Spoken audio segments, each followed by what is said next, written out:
Vous informer, c'est notre devoir. Vous informer, c'est notre métier. Fidèles téléspectateurs, merci de nous choisir pour vous informer. Tout de suite, le titre de votre journal. Bonne nouvelle pour tous les Congolais. Le prix de passeport est ramené à 75 $ américains. Une décision prise lors de la traditionnelle réunion du Conseil de ministres présidée par le chef de l'État, Félix-Antoine Tshisekedi Tshilombo. La situation sécuritaire reste sous contrôle de l'armée congolaise après de forts combats entre le FARDC et le mouvement rebelle du M23 AFC dans la ville de Goma. Et puis en dehors de nos frontières, le Gabon est sous l'ébullition totale. Ce samedi 12 avril 2025, la population gabonaise était dans le bureau de vote. Pour élire son nouveau président, 8 candidats sont en lice pour la grande bataille de l'élection présidentielle. Après les coups d'État dans le pays, voilà tout pour les titres.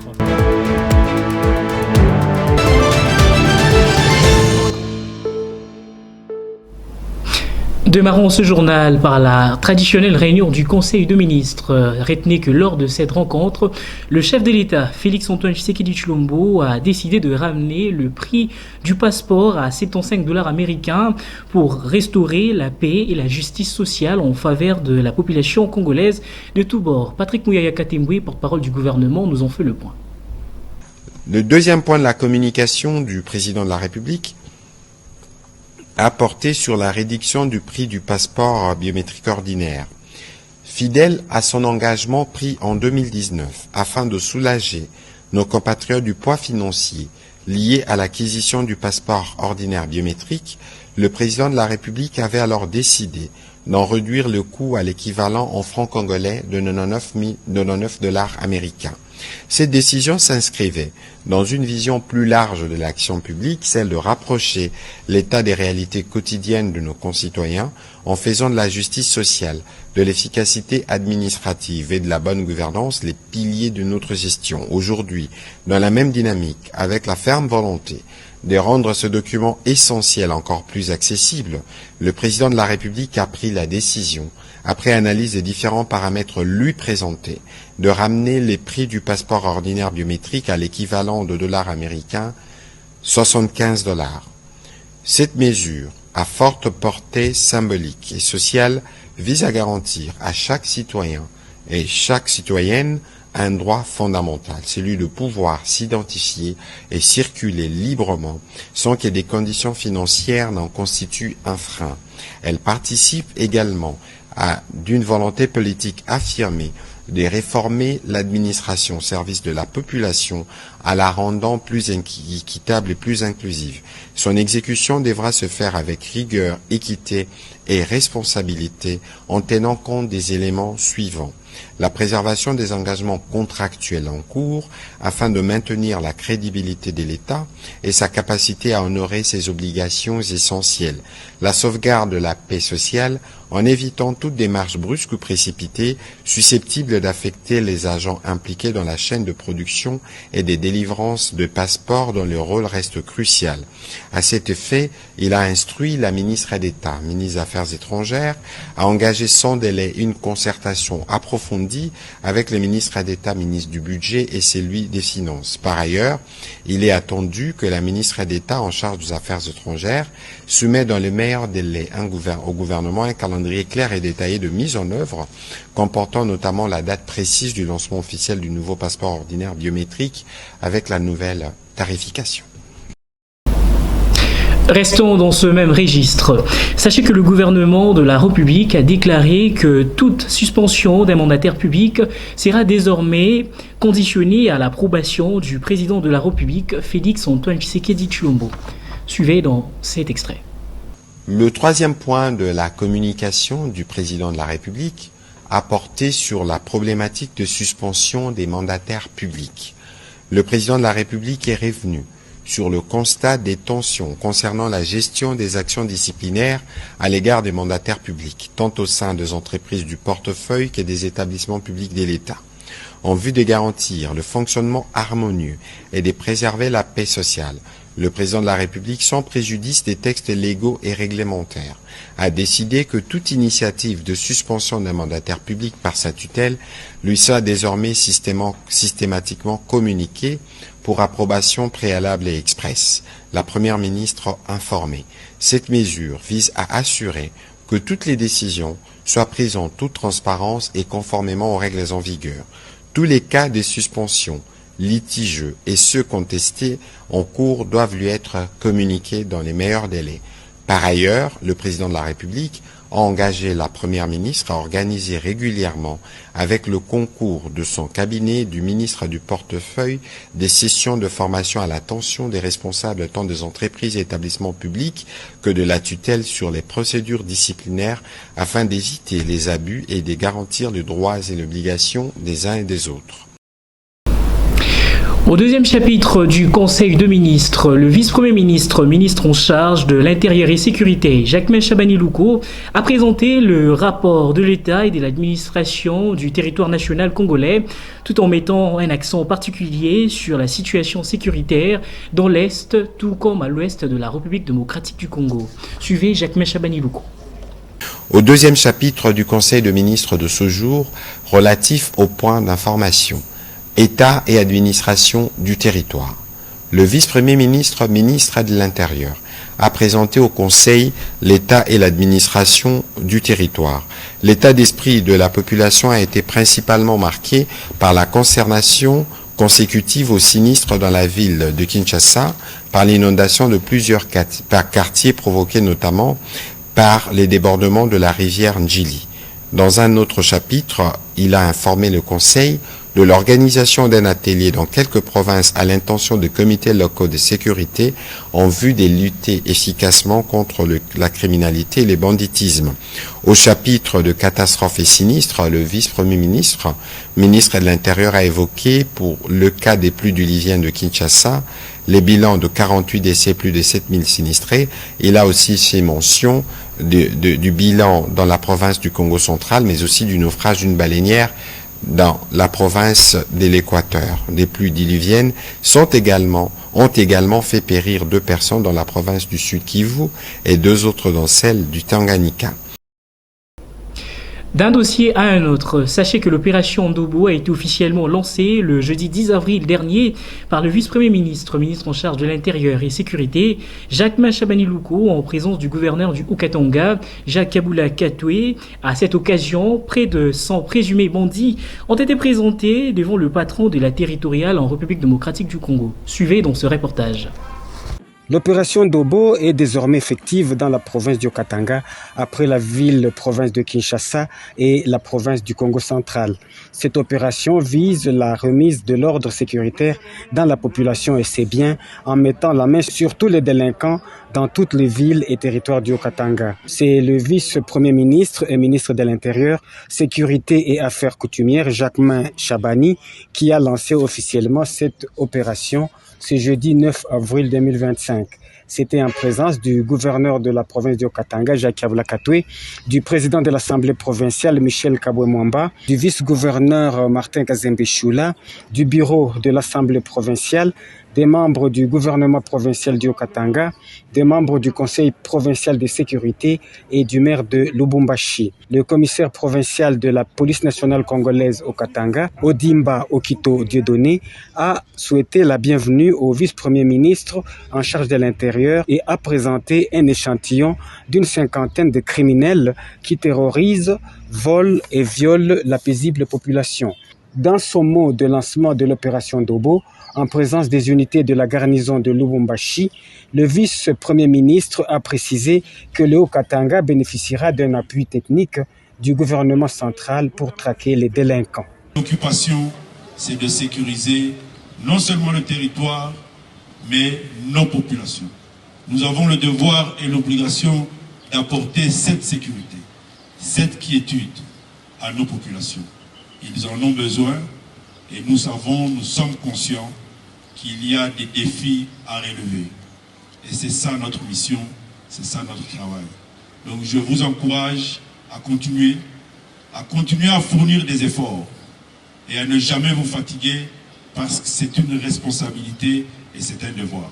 Le défilé de la police nationale congolaise a marqué la fin de cette cérémonie. Le vice-premier ministre Jacquemain Chabani est allé enfin à l'aéroport international de Luano où il a pris son avion à destination de Kinshasa à l'issue d'un séjour très chargé à Lubumbashi. Prenons cette nouvelle en brève. Après avoir dressé un bilan sombre de 48 morts suite aux inondations qui ont frappé la capitale congolaise après une série de pluies torrentielles survenues dans la ville de Kinshasa du 4 avril au 5 avril dernier, le gouvernement congolais a décidé de prendre en charge le frais de funérailles. C'est la ministre des Affaires sociales et Action humanitaire, Nathalie Aziza Mounana, qui a annoncé cette décision lors de sa visite dans le quartier de Sinistré mercredi 9 avril dernier. Poursuivons ce journal. Sachez que le vice-premier ministre, ministre en charge des transports, voies de communication, Jean-Pierre Bemba Gombo, était le jeudi 10 avril dernier devant la commission infrastructure, aménagement du territoire et nouvelles technologies de l'Assemblée nationale, présidée par la députée nationale Caroline Bemba, pour éclairer la lanterne des élus nationaux membres de cette commission. Suivez dans cet extrait. Le vice-premier ministre et ministre des Transports et Voies de communication de la RDC, Jean-Pierre Bemba Gombo, était ce jeudi 10 avril 2025 devant la commission infrastructure, aménagement du territoire et nouvelles technologies de l'Assemblée nationale, présidée par l'honorable Caroline Bemba, accompagnée des responsables de plusieurs entreprises publiques sous sa tutelle, notamment l'ONATRA, la CNCC, la LMC, Congo Airways, Air Congo, la RVA, le GFREM, Transco, la RVF, pour ne citer que celle-là. Le ministre a été invité pour éclairer la lanterne des élus nationaux, membres de cette commission permanente de la Chambre basse du Parlement, sur divers sujets concernant ces entreprises du portefeuille de l'État. À cette occasion, l'honorable Patrick Mounyomo, élu de la ville touristique de Goma, a saisi l'opportunité pour plaider en faveur des agents de l'OGFREM, de la RVA, de la RVF, de l'AAC, et d'autres structures publiques contraintes de fuir la ville de Goma, occupée par les rebelles du M23 et aujourd'hui abandonnée à Kinshasa sans assistance ni nouvelle affectation. Moi, je suis élu de la ville de Goma et nul n'ignore, il y a eu des agents de l'État, les agents de l'OGFREM, les agents de la RVA, les agents de la RVF et j'en passe. Ces agents se retrouvent ici à Kinshasa. Ils ont fui la guerre nous imposée par le Rwanda. Fort malheureusement, Excellence, nos compatriotes là, parce que ce sont nos frères, n'ont pas d'assistance au moment où je vous parle. Et jusqu'à maintenant, ils n'ont pas d'affectation. D'ailleurs, pour votre information, on les payait pour 26 jours. Mais là, je vous informe qu'on les paye juste pour 22 jours. L'élu de Goma a exhorté le vice-premier ministre à instruire les directeurs généraux des entreprises concernées afin de résoudre dans les meilleurs délais la situation de ses compatriotes. Il a par ailleurs mis en garde, en cas d'inaction, il se réserve le droit d'initier des motions parlementaires à leur encontre. Un plaidoyer qui a trouvé un écho favorable chez le ministre Jean-Pierre Bemba Gombo, lequel a promis de prendre les dossiers en main et d'y apporter des solutions urgentes. Projet de loi constitutionnelle d'exception en vue de la prolongation du mandat du président de la République, Félix Antoine Tshisekedi Tshilombo, en raison de la guerre d'agression imposée par le Rwanda. Un faux document attribué aux députés nationaux de l'UDPS, Jean-Claude Tshilumbayi et Peter Kazadi. Ces derniers a par ailleurs fait un démenti pour lutter contre cette désinformation. C'était au cours d'une séance plénière à l'Assemblée nationale. Suivez Peter Kazadi dans cet extrait choisi par votre rédaction.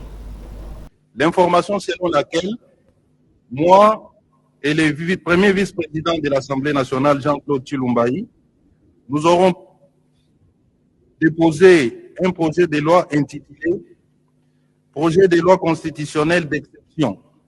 Et on a donné même les numéros. Projet de loi constitutionnelle d'exception numéro 2025/01. Pourtant, ajustement temporaire du mandat du président de la République. Je profite donc de ces micros de l'Assemblée nationale, représentation de notre peuple, pour dire que cette information est fausse.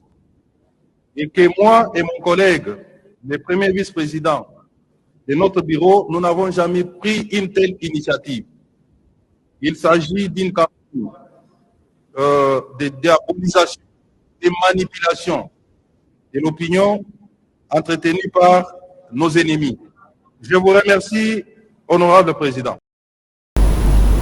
Réponse du brebis à la bergère. Le chef de file de la plateforme politique Lamouka, Martin Fayoulou Madidi, a fait le point sur cette problématique qui suscite de controverses au sein de la sphère politique nationale en République démocratique du Congo.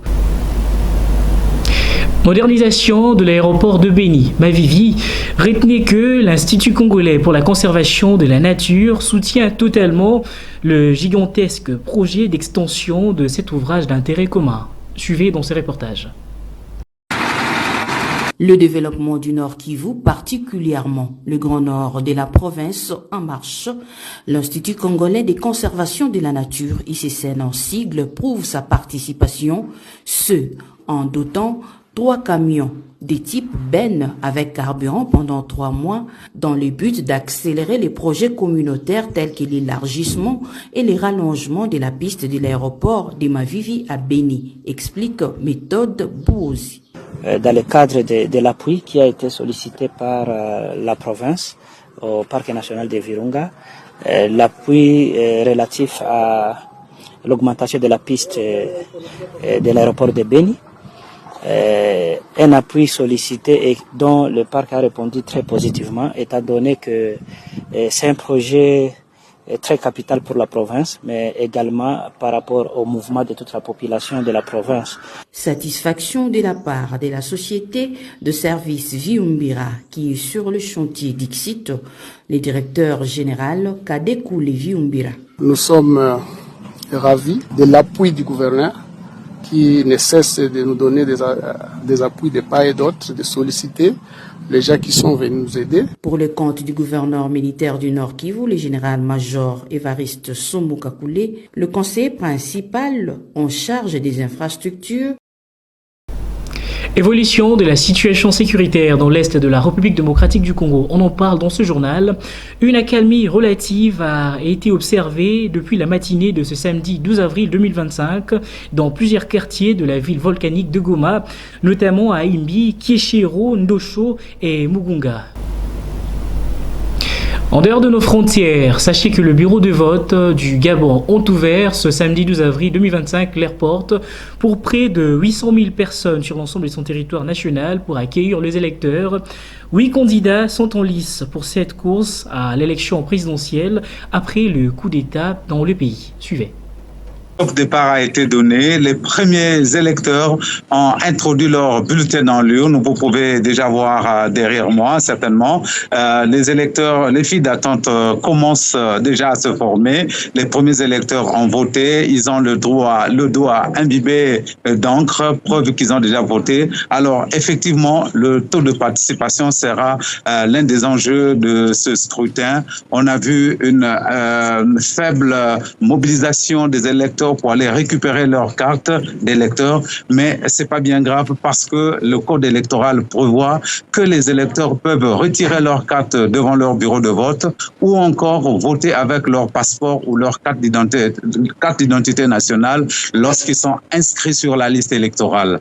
Vous avez rappelé, le président de la transition, Brice Clotaire Oligui Nguema, est l'un des candidats. Il y a aussi l'ancien premier ministre Alain-Claude Biléminzé.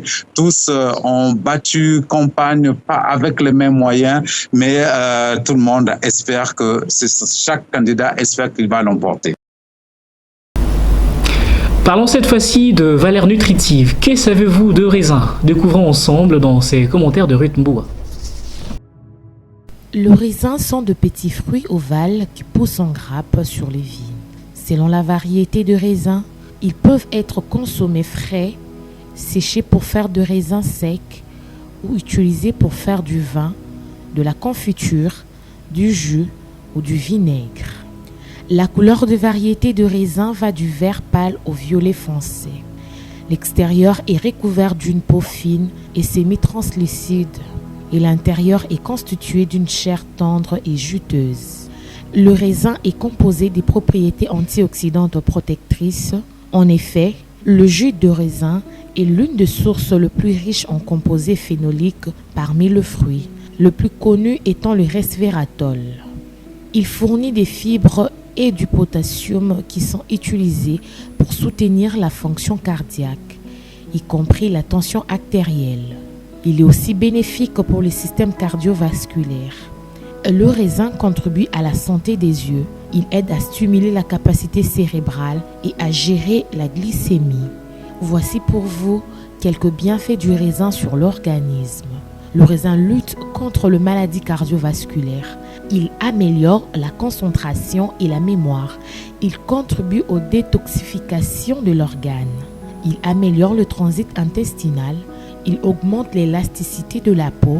Il réduit des problèmes de jambes lourdes. Il améliore l'humeur.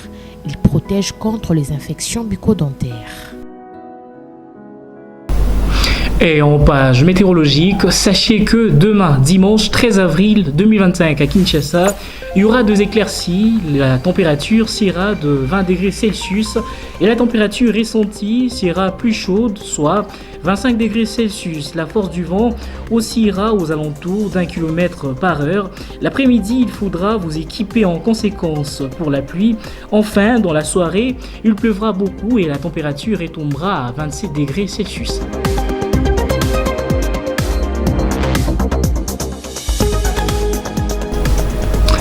Place à présent au rappel de principales articulations. Bonne nouvelle pour tous les Congolais, le prix de passeport est ramené à 75 $ américains, une décision prise lors de la traditionnelle réunion du Conseil de ministres présidée par le chef de l'État, Félix-Antoine Tshisekedi Tshilombo. La situation sécuritaire reste sous contrôle de l'armée congolaise après de forts combats entre le FARDC et le mouvement rebelle du M23 AFC dans la ville de Goma. Et puis en dehors de nos frontières, le Gabon est sous l'ébullition totale. Ce samedi 12 avril 2025, la population gabonaise était dans le bureau de vote. Pour élire son nouveau président, 8 candidats sont en lice pour la grande bataille de l'élection présidentielle. Après les coups d'État dans le pays, voilà tout pour les titres.